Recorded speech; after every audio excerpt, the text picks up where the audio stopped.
जय हिंद। आप सभी प्यारे बच्चों का आपके अपने YouTube चैनल राठौर क्लासेस में हार्दिक स्वागत है। मेरे प्यारे बच्चों, हम लोग अवकल समीकरण में एक्सरसाइज 9.2 लगा रहे हैं। चलिए स्टार्ट करते हैं आज की क्लास। सबसे पहला जो क्वेश्चन आप देख रहे हैं, क्वेश्चन नंबर 8 लिखा हुआ है y माइनस का cos y इक्वल में x, और आपको प्रूव करके लाना है। जो इसका हल है वो y sine y plus cos y plus x और ब्रैकेट में y dash equal to y लाना है। ठीक है, तो सबसे पहले हम लोग डायरेक्ट इसको इक्वेशन फर्स्ट लेट कर सकते हैं आप। तो इक्वेशन फर्स्ट x के सापेक्ष अवकलन करेंगे। आप कोशिश करिए सवाल में लॉग ना लें, क्योंकि कल मैंने आपको बताया था कि जो हमारे आंसर में अगर आपको y दिखाई दे तो आप लॉग लेके कर सकते हैं, लेकिन इस सवाल में दिक्कत ये होगी अगर आपने डायरेक्ट लॉग लिया तो लॉग लेने पर लॉग इसके आगे लिखा होगा y minus cos y. Log में इस तरह का कोई फॉर्मूला नहीं होता, तो आप डायरेक्ट इसका अवकलन कर दीजिए। तो x के सापेक्ष अवकलन करेंगे तो d by of d x y minus d by of d x cos y बराबर d by of d x x. यहाँ से आपने क्या किया कि y का जो अवकलन है उसको आपने y डैश लिख दिया, माइनस कॉस y का अवकलन आप जानते हैं माइनस का साइन y, तो माइनस माइनस प्लस का साइन y। इसके बाद फिर से y का करेंगे तो y डैश और x का अवकलन 1। ठीक है, फिर से समझते हैं इस लाइन को। ये सवाल लिखा हुआ है। इसके बाद हम लोगों ने क्या किया, x के सापेक्ष अवकलन किया तो y का अवकलन y डैश, कॉस y का अवकलन माइनस का साइन y, तो माइनस माइनस ये प्लस का। इसके बाद y का फिर y डैश और x का हो गया क्या 1। ठीक है, चलिए यहाँ से आप देख रहे हो क्या कॉमन है, y डैश कॉमन है, तो यहाँ से आपको मिलेगा 1 प्लस साइन y इक्वल में आप देख रहे हैं x। अब आप देखो हमने एक बार अवकलन भी कर लिया है, हमारा आंसर एक बार अवकलन करने पर ये आना चाहिए था, लेकिन आंसर आप देख रहे हो हमारा ये आ रहा है। कंपेयर करें कि हमारे आंसर में क्या नहीं अभी तक आया है।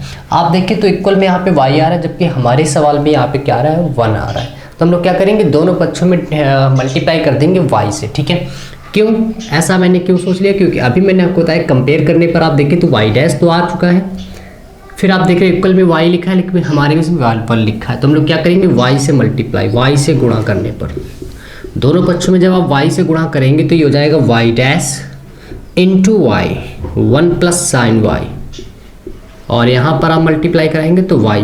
अब आप देखिए जो आंसर लाया जा रहा है उसमें y यहाँ पर नहीं है। ठीक है, इसको हम लोग अंदर मल्टीप्लाई कराएंगे, तो इसका अंदर मल्टीप्लाई कराएंगे तो y डैश, y का मल्टीप्लाई 1 से कराएंगे y का मल्टीप्लाई साइन y से, तो y साइन y बराबर में y।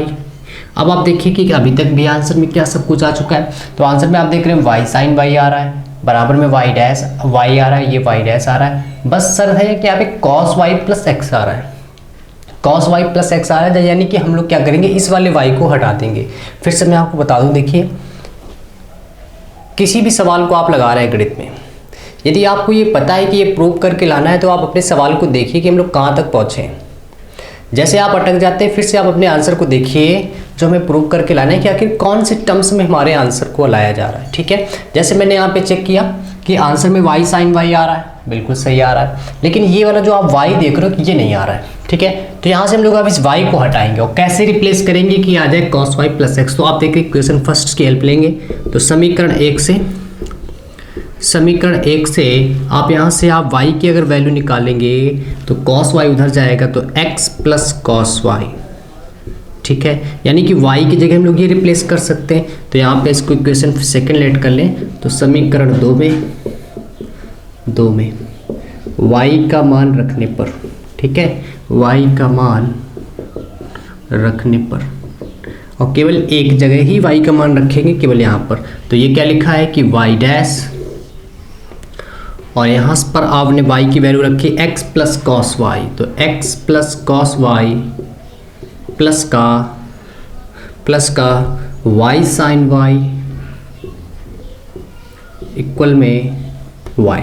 ठीक है, अब आप इसको अपनी तरह से जैसे प्रूव करके लाया गया वैसे लिख सकते हैं। पहले y साइन y लिख सकते हैं, तो y साइन y प्लस में cos y, फिर क्या लिख देंगे x और ब्रैकेट बंद y डैश, और ये इक्वल में y। आप देख कर पूरा यही प्रूव करके लाना है। ठीक है, चलिए थोड़ा सा डिफिकल्ट था यहाँ से आपके लिए, लेकिन एक दो प्रैक्टिस करेंगे ये यकीनन सीख जाएंगे। स्किल सॉल्व लीजिए, फिर आगे बढ़ते हैं।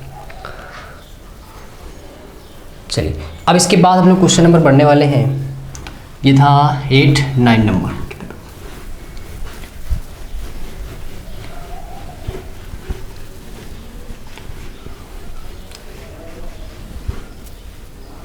चलिए क्वेश्चन नंबर 9 देखिए क्या लिखा हुआ है। x प्लस वाई बराबर tan इनवर्स y, और आपको प्रूव करके चलाना है वो y square y dash plus का वाई स्क्वायर प्लस में 1 इक्वल में 0। ठीक है, तो सबसे पहले डायरेक्ट लॉग लेंगे, डायरेक्ट ऑकलन करेंगे। तो आप लिखेंगे x के सापेक्ष ऑकलन करने पर तो d by of d x plus d by of d x y बराबर d by of d x tan inverse y। ठीक है, x के रिस्पेक्ट में डेरिवेटिव कर दिया गया दोनों तरफ। x का ऑकलन आप जानते हैं 1, y का ऑकलन y डैश, tan इनवर्स का करेंगे tan इनवर्स x का के हिसाब से तो 1/1 प्लस वाई स्क्वायर, फिर y का y डैश। ठीक है, तो 1 प्लस आपने क्या किया, इसको उठा के हम लोग उधर भेज सकते हैं। ठीक है, या फिर इसको इधर ले आते हैं। चलिए y डैश ये लिखा हुआ है, इसको इधर लाएंगे तो माइनस का y डैश ये इधर हो जाएगा 1 प्लस वाई स्क्वायर इक्वल में क्या बच रहा है 0 बच रहा है। ठीक है, तो 1 प्लस दोनों से कॉमन क्या है y डैश, दोनों से कॉमन क्या है y डैश, तो यहाँ से मिलेगा 1 माइनस 1/1 प्लस वाई स्क्वायर बराबर में क्या आ रहा है 0। ठीक है, क्रॉस मल्टीप्लिकेशन करा लीजिए। तो यहाँ से आप कह सकते हैं कि 1 plus y dash square, 1 plus y dash square और 1 प्लस वाई स्क्वायर माइनस का 1। ठीक है, और यहाँ से आप कह सकते हैं कल में 0 और ये लिखा है 1 प्लस वाई स्क्वायर। ठीक है, यहाँ से आपने -1 प्लस 1 कैंसिल किया, क्या मिला है, क्या मिल चुका है कि 1 plus y dash square, y dash और इनटू में वाई स्क्वायर अपॉन में लिखा है 1 प्लस वाई स्क्वायर, केवल इतने के। ठीक है, इसके बाद आपने यहाँ से इसका क्रॉस मल्टीप्लिकेशन कराया तो 1 प्लस वाई स्क्वायर प्लस का y dash into y square बराबर क्या आ गया 0, अपॉन में लिखा है 1 प्लस वाई स्क्वायर, ये उधर चला जाएगा तो 1 प्लस वाई स्क्वायर प्लस का y dash into y square बराबर 0। इसका मल्टीप्लाई आपने इधर करा दिया। ठीक है, सीधे आप इसको लिख सकते हैं कि y square into y dash plus में वाई स्क्वायर प्लस में 1 बराबर में 0। ठीक है, एक बार फिर से समझते हैं इस क्वेश्चन को, देखिए कैसे किया गया। सबसे पहले ये क्वेश्चन लिखा हुआ था, x के सापेक्ष ऑकलन किया गया तो इसका ये लिख दिया गया x के सापेक्ष ऑकलन को। फिर इसके बाद x का ऑकलन आप जानते हैं 1, y का ऑकलन हो जाएगा y dash, tan inverse y का ऑकलन 1/1 प्लस वाई स्क्वायर, फिर y का जब आपने किया तो y डैश। इसके बाद हम लोगों ने क्या किया, इस वाले टर्म्स को उठा के इधर किया है, इधर ये प्लस का इधर आएगा माइनस का वाई डैश का मल्टीप्लाई 1 से तो वाई डैश, नीचे लिखा 1 प्लस वाई स्क्वायर इक्वल में क्या बच रहा है 0। ठीक है, इसके बाद आप पूरे में एलसीएम अगर एक साथ ले लेते तो इतना बड़ा सवाल ना होता। ठीक है, डायरेक्ट आप पूरे में एलसीएम लेते हैं। यहाँ से फिर क्या किया गया, इसका हम लोगों ने केवल यहाँ से और यहाँ से कॉमन किया वाई डैश, यहाँ से जैसे वाई डैश कॉमन 1 बचेगा, यहाँ से 1 माइनस का बचेगा और नीचे लिखा 1 प्लस वाई स्क्वायर। इसके बाद क्या किया गया, इसका मल्टीप्लाई इधर कराया गया तो 1 प्लस वाई स्क्वायर, इसका इधर से कराएंगे 1, नीचे का multiply 1 plus y square, -1 plus 1 cancel हो जाएगा, क्या बचेगा 1, ये वाई डैश प्लस का वाई स्क्वायर अपॉन में 1 प्लस वाई स्क्वायर। फिर से हम लोगों ने इसका क्रॉस मल्टीप्लिकेशन कराया, ये इधर आएगा तो 1 प्लस वाई स्क्वायर, इसका मल्टीप्लाई इधर करेंगे तो y dash into y square upon में लिखा है 1 प्लस वाई स्क्वायर इक्वल में क्या लिखा है 0, ये इक्वल में जाएगा 0 के साथ मल्टीप्लाई तो 0 हो जाएगा और ये ऐसे लिखा है। ठीक है, सीधे करके लिख दिया गया। इसके बाद क्वेश्चन नंबर 10, चलिए क्वेश्चन नंबर 10 आप देख रहे हैं।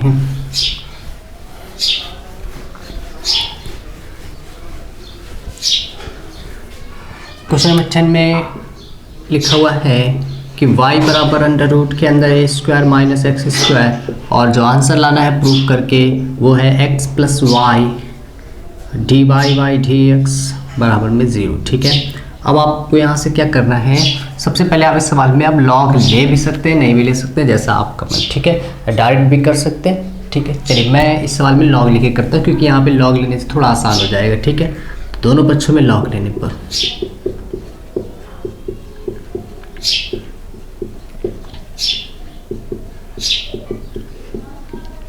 जैसे आप लॉग लेंगे तो ये लॉग y बराबर log a square minus x square, और रूट को आप लिख सकते हैं 1/2, ठीक है। 1/2 आगे आएगा तो लॉग वाई बराबर आ जाएगा 1/2 into log a square minus x square, ठीक है।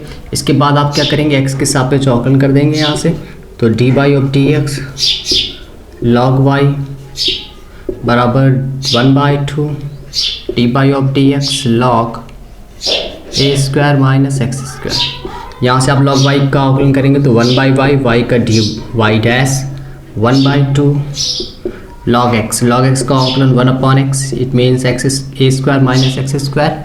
फिर अंदर जब करेंगे तो d y of d x a square minus x square. फिर से एक बार देखते हैं। देखिए सबसे पहले सवाल लिखा तो दोनों पक्षों में लॉग लिया गया, यहाँ पे लॉग लेंगे तो लॉग वाई आएगा, यहाँ पर लॉग लेंगे तो log a square minus x square की होल पावर 1/2, होल पावर 1/2 क्योंकि रूट को आप 1/2 लिख सकते हैं। इसके बाद लॉग एम की पावर एन का फॉर्मूला होता है, लॉग एम की पावर एन का फॉर्मूला है एन लॉग एम, तो ये पावर आगे आ गई, ठीक है 1/2। यहाँ से फिर क्या किया गया, एक्स के सापेक्ष अवकलन किया गया, तो लॉग वाई का ये ऐसे अवकलन का संकेत d y of d x लिख दिया है, लॉग वाई का 1/y, फिर वाई का वाई डैश 1/2 लॉग एक्स का 1/x, फिर अंदर जब करेंगे तो d y of d x x square minus x square. चलिए आगे करते हैं, तो y dash by y 1/2 1/a square minus x square, a square का अवकलन 0, एक्स स्क्वायर का अवकलन माइनस का 2x। यहाँ से 2 से 2 कैंसिल, तो y dash upon y minus का x upon a square minus x square, ठीक है, a square minus x square. और आप देख रहे हैं सवाल में जो वाई डैश को आप d y upon d x लिखेंगे वो ज़्यादा आसान हो जाता है आपको उसके लिए, क्योंकि आप देख रहे हैं वाई डैश यहाँ पे यूज़ नहीं किया गया आंसर पे, तो हम लोग क्या करेंगे वाई डैश को भी d y upon d x लिख देंगे, ठीक है। इसके बाद आप क्या करेंगे, यहाँ से इसको आपको सॉल्व करना है। चलिए तो यहाँ से वाई डैश को आप, क्योंकि आप जानते हैं वाई डैश जो होता है वो d y upon d x ही होता है, तो यहाँ से आप इसको लिख सकते हैं कि 1/y d y by d x बराबर minus x upon a square minus x square, ठीक है। फिर आप लोग को क्या करना है, आप जो आंसर देख रहे हैं उसमें लिखा हुआ है कि y के मल्टीप्लाई में d y upon d x लिखा है, जबकि हमारा जो आंसर आ रहा है उसमें d y upon d x के इंटू में y नहीं है, 1/y करके लिखा हुआ है, ठीक है। देखिए इसको कैसे आप सॉल्व कर सकते हैं, यहाँ से d y by d x बराबर y का उधर मल्टीप्लाई कराएंगे तो x, और ये क्या हो जाएगा y अपॉन में लिखा है a square minus x square, ठीक है, x, और ये हो गया इंटू में y अपॉन में लिखा है स्क्वायर माइनस एक्स स्क्वायर। इसके बाद आपको क्या करना है, इसके बाद आप जो देख रहे हो इस चीज़ की आप पता है इसको क्या लिख सकते हैं, अगर आप यहाँ से इसकी हेल्प लें, यहाँ से यदि आप उसकी हेल्प लें तो देखिए क्या आएगा। इसको इक्वेशन फर्स्ट लेट कर लें, तो आप कहेंगे समीकरण 1 से आप कह सकते हैं कि y बराबर अंडर रूट के अंदर लिखा हुआ है a square minus x square, ठीक है। तो यहाँ से आपने क्या किया है कि इसमें आपने वर्ग किया, जैसे आप वर्ग करेंगे तो ये हो जाएगा वाई स्क्वायर बराबर ए स्क्वायर माइनस एक्स स्क्वायर। इसका मतलब क्या पता चल रहा है, जहाँ पे ए स्क्वायर माइनस एक्स स्क्वायर लिखा है वहाँ पे वाई स्क्वायर लिखा जा सकता है, तो यहाँ पे हम लोग वाई स्क्वायर लिखेंगे। तो ये क्या आ जाएगा कि d y by d x बराबर माइनस का एक्स अपॉन में क्या आ जाएगा वाई स्क्वायर, एक वाई से वाई कट गया, इसका मल्टीप्लाई इधर करेंगे तो आप देख रहे हैं क्या आंसर आ गया। चलिए एक बार लिख लेते हैं, d y by d x बराबर माइनस का एक्स अपॉन वाई, इसका मल्टीप्लाई इधर करेंगे, माइनस इसको इधर लाएंगे, तो आप देख रहे हैं हमारा फाइनल आंसर क्या आ रहा है कि y d y by d x, दिख रहा है सबको, y d y by d x minus में एक्स, और माइनस का इधर आएगा तो y d y by d x plus में एक्स बराबर में क्या आ गया 0 आ गया, ठीक है। चलिए इस सवाल को हम लोग एक मेथड से और लगाएंगे, आप देख रहे हैं थोड़ा सा बड़ा हो गया, ठीक है। चलिए पहले इसका स्क्रीनशॉट ले लेते हैं, इस तरह से भी आसान है यदि आप ऐसे करते लॉग लिख के। चलिए अब इसके बाद हम लोग इस सवाल को फिर से लगाएंगे। क्वेश्चन नंबर था ये 10, देखिएगा थोड़ा सा इजी वे में एक बार और देख सकते हैं, लॉग लेने से थोड़ा सा ये डिफिकल्ट हो गया सवाल।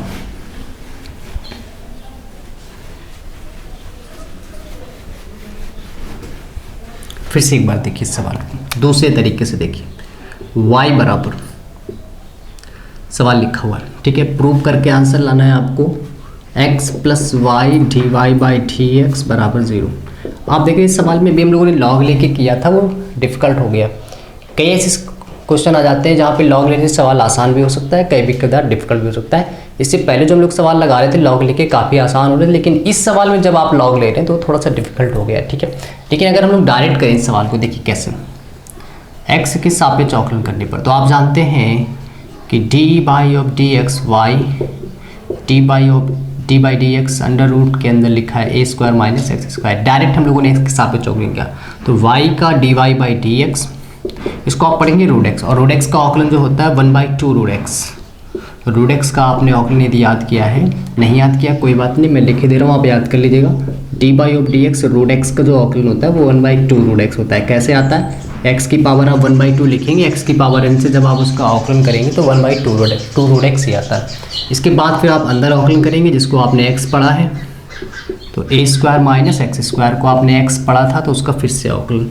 तो यहाँ से आप कह सकते हैं कि d y by d x बराबर 1/2 अंडर रूट के अंदर a square minus x square, a square का अवकलन 0, एक्स स्क्वायर का -2x, 2 से 2 कैंसिल हो गया। D y by d x बराबर माइनस का x अपॉन अंडर रूट के अंदर लिखा है a square minus x square.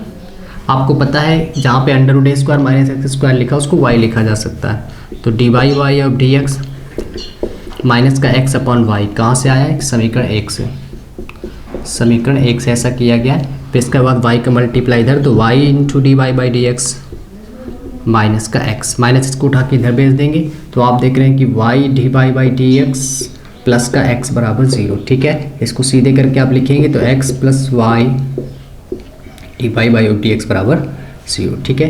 यही हमारा आंसर आ रहा है, ठीक है। तो आप देख रहे हैं इस वजह से काफ़ी आसान हो गया सवाल, जबकि लॉग लेके थोड़ा सा डिफरेंट हुआ था, ठीक है। चलिए इसके बाद हम लोगों का जो बहुविकल्पी सवाल है क्वेश्चन नंबर 11 आप देख रहे हैं, ठीक है। ऑप्शनल क्वेश्चन है, 4 कोटि वाले किसी अवकल समीकरण में, बहुत अच्छे से समझिएगा, इसके 2 सवाल दिए और दोनों को ही डिफरेंट वे में आपको याद रखना है। कैसे, 4 कोटि वाले, मतलब कोई 4 कोटि है, 4 कोटि वाले अवकल समीकरण के व्यापक हल में उपस्थित स्वेच्छ अचरों की संख्या क्या है, ठीक है। स्वेच्छ अचरों की संख्या क्या है, इसको हम लोग अभी आगे वाले सवालों में एक्सरसाइजों में जब पढ़ेंगे तो वहाँ पे आपको पता चलेगा। जब भी हम लोग अवकल समीकरण को हल करते हैं तो एक इक्वेशन के रूप में सवाल आ जाता है, ठीक है। जैसे मैं आपको एग्जांपल से समझाता हूँ, जैसे हम लोगों ने ये जो लिखा है ये इक्वेशन थी और उसका जो अवकल समीकरण बनाया वो ये बनाया है, इसको कहेंगे अवकल समीकरण। अब इसको अगर हम लोग फिर से हल करें, यानी इसका हम लोग अगर ये समाकलन करते हैं तो ये सवाल व्यापक अपने वापस रूप में फिर से आ जाएगा, ठीक है। अब वापस जब अपने रूप में आएगा तो आप देख रहे हैं यहाँ पे एक बार अवकलन हुआ है, आप मेरी बात को समझिए।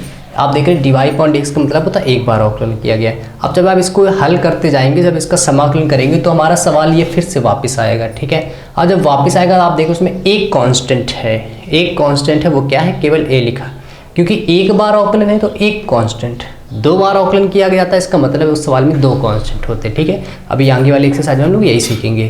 3 बार अवकलन यदि है तो इसका मतलब है 3 कांस्टेंट है, ठीक है। क्या मैं कह रहा हूँ, मैं फिर से मेरी बात को समझिए। अवकल समीकरण को हल करने पर, व्यापक हल करने पर, अभी देखिए 2 बातें लिखी हैं। जो आप देखें क्वेश्चन नंबर 11 लिखा है, वहाँ पे लिखा है व्यापक हल, और जबकि क्वेश्चन नंबर जो 12 लिखा है वो लिखा है विशिष्ट हल, और दोनों की मीनिंग बहुत ज़्यादा अलग है, ठीक है, बिल्कुल डिफरेंट है। तो व्यापक हल का मतलब क्या है कि अवकल समीकरण को हल करने पर वो सवाल आ जाए। जैसे यहाँ से आप इसको हल करें तो इस चीज़ से ये चीज़ लाने को कह रहा है, ठीक है। अब जब ये चीज़ आएगी, सिंपल सी बात है, जब हमारा क्वेश्चन आएगा तो वहाँ पे कांस्टेंट टर्म्स लिखे होंगे, तो कितने कांस्टेंट टर्म्स होंगे, जितनी बार अवकलन उतने कांस्टेंट टर्म्स। तो यहाँ से आपको कहा गया है कि कितनी बार अवकलन किया गया, 4 कोटि का अवकलन है, इसका मतलब है सवाल में पता है कितने चर रहे होंगे, 4 चर रहे होंगे, जितनी बार जितनी कोटि उतना ही उसके क्या कांस्टेंट। तो यहाँ से हमारा ऑप्शन कौन सा सही हो गया, डी ऑप्शन सही हो गया। जबकि क्वेश्चन नंबर 12 आप देखिए उसी तरह की लैंग्वेज है, बस क्या फ़र्क है, देखिए व्यापक हल की जगह केवल बस यहाँ पे इतना फ़र्क है कि लिखा गया है विशिष्ट हल, और बाकी आप लैंग्वेज देखें तो सेम बिल्कुल वही लिखा गया है। अब इसमें गलती क्या हो जाती है, विद्यार्थी सोचता है कि 3 कोटि है, मतलब 3 बार ऑप्शन किया गया तो ऑप्शन से होना चाहिए 3, जबकि ऑप्शन 3 नहीं सही होगा। ऑप्शन मतलब हमारा 3 नहीं सही है, कौन सा ऑप्शन सही होगा, डी ऑप्शन ही सही है यहाँ पे। फिर क्यों, ऐसा क्यों, देखिए लिखा हुआ है कि 3 कोटि वाले किसी अवकल समीकरण के विशिष्ट हल में उपस्थित स्वैच्छ अक्षरों की संख्या। अब यहाँ पे आपको अवकल समीकरण के मतलब इस सवाल से सवाल की तरफ नहीं ले जा रहा है, जो हमारा आंसर आया उसमें सवाल की तरफ नहीं ले जा रहा है, उसको वहीं बोला गया कि जो अवकल समीकरण का जो हल आता है, मतलब जो अवकल समीकरण ये आया है इसमें कितने कांस्टेंट टर्म्स होंगे।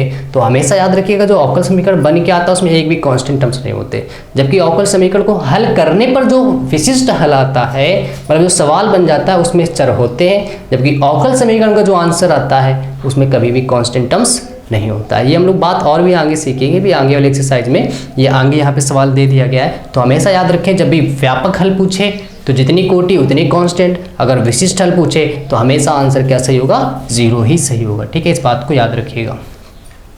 चलिए मिलते हैं हम लोग मेरे प्यारे बच्चों, हम लोग कल एक नई एक्सरसाइज के साथ। जय हिंद, गुड नाइट।